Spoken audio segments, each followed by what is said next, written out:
On passe alors encore mieux. Fast and Furious 10 de Louis Leterrier. Ouais. Comment est-ce que tu fais pour ne pas mettre, à mon sens, Fast and Furious dans vraiment les pires du pire? Enfin, c'est presque, mais... Ben parce que j'étais assez surpris, je vais te dire. J'avais détesté le précédent. Ah, c'est juste, tu m'as dit ça. Et celui-là, j'étais plus agréablement surpris. Ouais. Parce que je trouvais que là, il y avait du suspense avec des rebondissements. Ils ont réussi à faire un scénario qui se tient un tout petit peu quand même. Ouais, et même la fin, je m'y attendais pas du tout. Parce que j'étais avec une certaine femme dont je tairai le nom. Et à la fin, occupé pendant le film, tu as loupé des morceaux. Non, à la fin, apparemment Vin Diesel et son fils ont été tués. Ouais. Et alors, moi je me suis retourné vers la femme et je lui ai dit, ah, ils sont morts. Et je disais Vin Diesel, je comprends qu'il le tue parce qu'il en a peut-être mort de la série, mais tuer un enfant, ça me paraît tellement bizarre quoi, par rapport à une franchise comme ça. Elle a dit mais ils sont pas morts, elle a dit. Mais non, mais bien sûr. Et alors pour dire quelque chose de négatif, le méchant c'est joué par Jason Momoa, celui qui joue Aquaman. Tout à fait. Et je trouvais que c'était horrible parce qu'il singeait Heath Ledger dans Dark Knight. Ouais. Et c'était ridicule quoi. Oui, c'est ça. On a déjà un peu discuté, c'est pas un très grand acteur de composition, quoi. C'est pas... Mais alors qu'il arrête de... C'est plutôt un acteur d'action, quoi. Purement ouais, mais qu'il arrête d'imiter Heath Ledger, quoi. Ça le fait pas du tout, quoi. Okay. Et sinon, plutôt une bonne surprise dans l'ensemble, quoi. Mais tu dirais plutôt dans l'ensemble par rapport au 9 ou globalement tu le mettrais quand même comme un mauvais film, globalement, en tant que tel, quoi. Je dirais regardable, quoi. Regardable. Alors, L'Exorciste Devotion de David Gordon Green. Et c'est le combienième dans la série des Exorcistes? En fait, ou alors est-ce que c'est pas continu, quoi? Est-ce qu'il y a tellement de versions ou qu'il y a des reboots ou qu'il y a certains qui sont pas mis comme officiels? Enfin, qu'on peut pas dire que c'est des officiels. En fait, il y avait l'Exorciste de William Friedkin, le premier. L'Exorciste 2 que j'ai pas vu de John Borman, qui est plutôt considéré comme un nanar. Je pense l'avoir vu celui-là. Mais à mon avis, il est peut-être mieux qu'on l'a dit. Mais, enfin... Moi, si c'est celui qui commence en Égypte avec le vieux prêtre du 1, ou enfin dans un pays, dans un désert et tout, je trouvais que c'était pas bon. Mais c'est bien celui-là. Mais je suis peut-être pas le 2 que j'ai vu, hein, mais voilà, je crois que j'en ai vu un autre dans les premiers. Et si ça se trouve, il est mauvais. Enfin, si c'est bien celui que j'ai vu, il était mauvais. Il y a le 3, réalisé par l'auteur du roman, que je n'ai pas vu non plus. Et puis il y a en L'Exorciste, le commencement, que je n'ai pas vu non plus, qui paraît-il pas mal. Mais, ça c'est plus récent ça fait déjà quand même 10-20 ans, quoi. Ok. Et donc ça revient maintenant, après toutes ces années? Oui, et en fait, c'est un peu comme Halloween, en fait c'est la suite du premier. Le 2, le 3 et le commencement, on oublie, quoi. Et c'est plus les mêmes acteurs, forcément. Il y a quand même la mère de... Comment elle s'appelait, Regan, qui revient dans un rôle secondaire. Ok. Mais c'est plus un personnage principal, mais elle est quand même bien présente.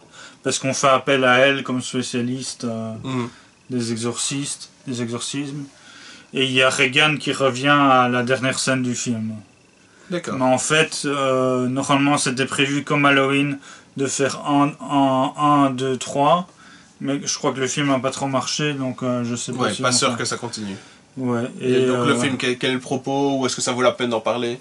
Je trouvais que l'atmosphère, en fait, l'intrigue prend son temps. Quand elle devient pris par le démon, on est déjà loin dans le film. Ouais. Et je trouvais que l'atmosphère était pas mal rendue, c'est pour pas mal bien faite, un peu sombre et tout ça. Et en fait, une fois que le démon vient, je trouve que ça devient un peu ridicule, quoi. Ok. Avec maintenant Ant-Man et la guêpe, Quantum Mania, de Peyton Reed. Donc ah ça, tiens, dernière chose, David Gordon Green, le nom me dit peut-être quelque chose, donc pour l'exorciste. Est-ce qu'il avait fait quelque chose d'intéressant avant? Est-ce que ça te dit quelque chose à toi ou est-ce que je confonds? mais en fait, il avait fait les 3 derniers Halloween. Ah, Et il avait fait aussi des films pas mal. En fait, à ses débuts, je sais plus les titres du film, mais on le comparait à un espèce de nouveau Terrence Malick. Ouais. Et puis il est tombé dans la médiocrité. Est-ce que tu pourrais me citer un des films pas mal que tu... Mais il y en a un que j'ai vu qui est effectivement... Il a fait Joe avec Nicolas Cage. Ok. Ouais. Il a fait un autre qui était bien aussi, mais dont j'ai oublié le titre. Un peu genre Terrence Malick. Sinon son premier film, je crois que ça s'appelait George Washington, mais ça n'avait rien à voir avec le président. Et pas le chasseur de vampires. Non plus. Et il avait fait aussi des comédies, notamment Notre Majesté ou un truc comme ça, Votre Majesté. Okay. Donc c'était... Je trouve qu'ici c'est moins bien que que des films qu'il a déjà produits, quoi. Globalement. Bon, globalement, ça tombe pas dans ses meilleurs, quoi. D'accord. Bon. On arrive donc à Ant-Man. Donc c'est le 3e. Oui. Et j'ai trouvé pas si mal que ça. Ça m'a fait plaisir de revoir Bill Murray, qui a un petit rôle. Et je trouvais que... Donc il y a toujours Michael Douglas dedans. Ouais. Ok. En fait, en univers un peu à la Star Wars, mais si on est méchant, on va dire que c'est un peu recopié, quoi. D'accord. Mais bon, j'ai passé un moment agréable, quoi. Ouais, par rapport au 2, tu l'avais vu également? Ouais. Parce que le 2, je l'avais trouvé, en tout cas, que l'ennemi dans le 2 était complètement raté, quoi. Qu'il y avait un problème dans le fait de rester intéressé, de rester et de pouvoir se dire ok ils sont contre, enfin qu'il y a un intérêt dans ce qu'ils combattaient ou quoi que ce soit, quoi. Que le 2 en gros était pas très intéressant sur c'était pas raté sur tous les aspects, mais qu'en gros il y avait quand même des gros enfin que c'était convenu et que l'ennemi principal était un peu foiré, quoi. Donc est-ce que tu trouves qu'ici c'est mieux par rapport aux 2 ou pareil ou que c'est très différent mais toujours pas terrible, quoi? Mais en fait, l'ennemi principal de celui-ci est plutôt pas mal. C'est joué par un acteur noir qui en fait, sans doute qu'on ne le reverra plus. Enfin, il a joué dans Creed 3 aussi, parce qu'il a eu des problèmes avec qu'il harcelait sa femme ou qu'il la battait ou je sais pas quoi. Je crois que je vois, oui. Et le méchant principal est plutôt pas mal, c'est Kang, hein, je crois. Oui, c'est ça, il était oui, tout à fait. Par contre, il y a un méchant qui est assez ridicule, où c'est une espèce de grosse tête. Ouais. Et en fait, c'était le méchant du 1 ou du 2, je sais plus, parce que je me souviens plus. Et là, il est par contre. Pas du 2 en tout cas. Il était ridicule, quoi. Ok. Ouais, il y a des choses quand même qui se transcrivent, enfin qui se mettent plus difficilement à l'écran, quoi, devenant des comics, où c'est accepté dans le comics d'avoir une tête énorme. Et bon, en film, c'est pas toujours des réussites. Ouais. Alors on passe alors à Rebel Moon, partie 1, Enfant du Feu de Zack Snyder. Et je suis assez intéressé, ça arrivé récemment, et ça avait une mauvaise réputation, hein, je veux dire, quand ça a été tourné ou quoi, spécialement. Enfin, on revient du mauvais Star Wars ou du insignifiant, parce que quand même il y a eu quelques bonnes séries de Star Wars, enfin plus ou moins bonnes. Donc par exemple Andor, qui est une réussite pour moi.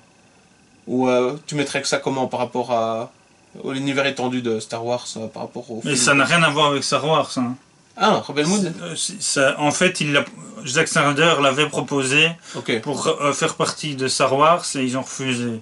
C'est ça. Donc, c'est un univers qui ressemble énormément, mais il n'y a aucune référence et il n'y a aucune référence directe en tout cas. Ouais. Alors, je vais te dire, c'est plutôt divertissant, plutôt spectaculaire, mais effectivement, le gros problème de ce film, c'est que, un peu comme Julia Ducournau, il pille complètement, pas seulement Star Wars, mais un peu tous les films de science-fiction.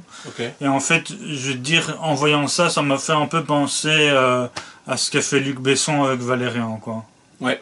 Donc, en fait, on avait déjà tout vu, quoi. Donc, il n'y a rien de vraiment... Enfin, Zack Snyder, de toute façon, n'est pas... Zack Snyder, il y a des films que j'ai plutôt aimés. Non, je parle pas que c'est un réalisateur pourri, c'est pas ce que je suis en train de dire. Ce que je veux dire, c'est Zack Snyder n'est pas le grand innovateur, de toute façon, quoi. C'est plus un réalisateur de films d'action et un bon, avec qui a quand même une sorte de style artistique assez marqué qui fait que ça, on peut vraiment aimer la façon dont il met en image, on va dire. Mais c'est pas un grand réalisateur de films intellectuels ou de grands propos, quoi. Donc, tu penses que c'est du fait que c'est Zack Snyder ou du fait simplement que le scénario n'est pas terrible en tant que tel? En fait, je pense que en fait, c'est scénarisé par Zack Snyder lui-même. Ouais. Et je pense que peut-être qu'il devrait pas faire le scénario de ses films. Okay. Parce que un de ses films les plus réussis, c'est Watchmen. Ouais. Où c'est quand même. C'est basé sur un scénario de comics qui est excellent, quoi. Pour un gars qui est. Oui. De Moore qui est réputé pour ses scénarios, quoi. Et son premier film, qui fait partie des meilleurs aussi pour moi, L'Armée des Morts, qui est fait en remake dans Zombie de Romero, mais qui a été scénarisé par James Gunn, avant qu'il fasse des films. Mais je crois qu'on est d'accord, Zack Snyder n'est pas un très très bon scénariste. C'est plutôt un bon réalisateur en tant que tel sur l'image. Je trouve qu'il y a quand même des bons côtés à Zack Snyder et un art de l'action qui vaut la peine, mais que comme scénariste, c'est pas à lui de faire le scénario si on veut un bon film, quoi. Ouais, et ce qui est dommage dans le film, c'est que ça sent un peu le réchauffer, quoi. Ok. Vu qu'on a déjà tout vu. Mais ça va, moi j'étais intéressé de savoir ce que tu en pensais sur de Rebel Moon, effectivement. Mais je dirais pas que c'est pourri, quoi. Ouais. C'est pas mal, mais... un peu comme Valérian, quoi, de Luc Besson. Ouais. Bon, on arrive dans des films que tu as sans doute appréciés, avec Equalizer 3 d'Antoine Fuqua. Mais moi j'avais plutôt aimé, sans dire que c'est du grand cinéma, mais le 1 et le 2, c'est avec Denzel Washington. Qui plutôt, c'était une réussite dans l'implantation, puisque normalement c'est un acteur blanc dans la série, la vieille série. Ça je sais pas. Moi j'ai vu quelques trucs de Equalizer qui étaient vraiment nanar, tu vois, la série c'était vraiment dans l'esprit des fins d'années 80, début d'années 90, de la justice urbaine et du côté du justicier pur et dur, qui ne se compromet pas et tout ça, un peu comme Dirty Harry, mais encore en plus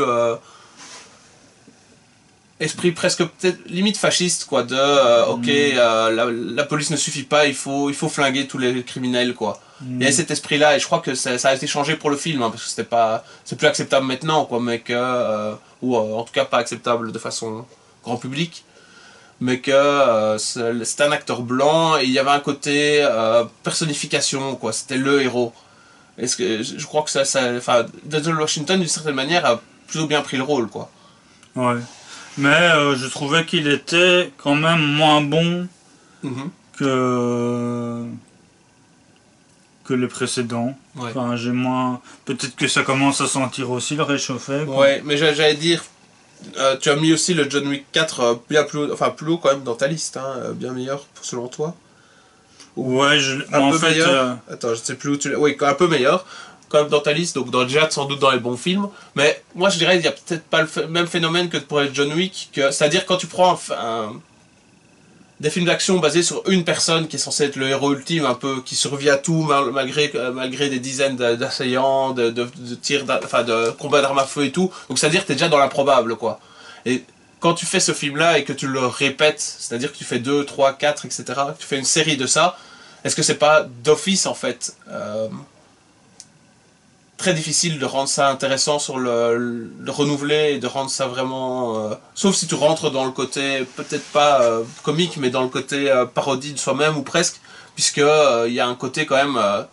toi, tu peux y croire pour un film, je dirais, à ce genre de truc, toi, le film héroïque, mais le croire pour 4 films, ça devient compliqué, quoi, pour des films d'action où t'as un héros intouchable, super fort, etc., quoi, dans un contexte moderne, hein, je parle, donc comme John Wick, comme... c'est pas des super-héros, en tout cas, en théorie, quoi. Ou, je sais pas, t'as pas cette impression-là que si tu renouvelles ces films, c'est très compliqué de les laisser intéressants? Je sais pas, j'ai pas spécialement envie de revoir les 2 premiers, mais... je trouvais que c'était mieux. J'étais peut-être plus inventif, quoi. Mais... ouais, je sais pas, c'est peut-être la fin qui m'a un peu... que j'ai trouvé ça en fait à la fin, il a aidé tout le monde et il commence à danser avec eux. Tu trouvais que c'était pas dans le propos? Bah je sais pas, je trouvais ça un peu bizarre quand Denzel Washington qui commence à danser. Oui c'est ça, il a un air super sérieux et tout en général. Et, là, c'est peut-être pour essayer de changer le personnage. C'est comme si on était en film d'action et puis Bollywood. Ouais, non, je suis d'accord avec toi, hein, mais voilà, il y a peut-être une tentative de... Justement, c'est ça que je te disais dans la parodie et tout, de changer quand même un peu le personnage, parce que c'est se prendre au sérieux. 4 films d'affilée, c'est compliqué, quoi. Mais bon, ouais. D'accord.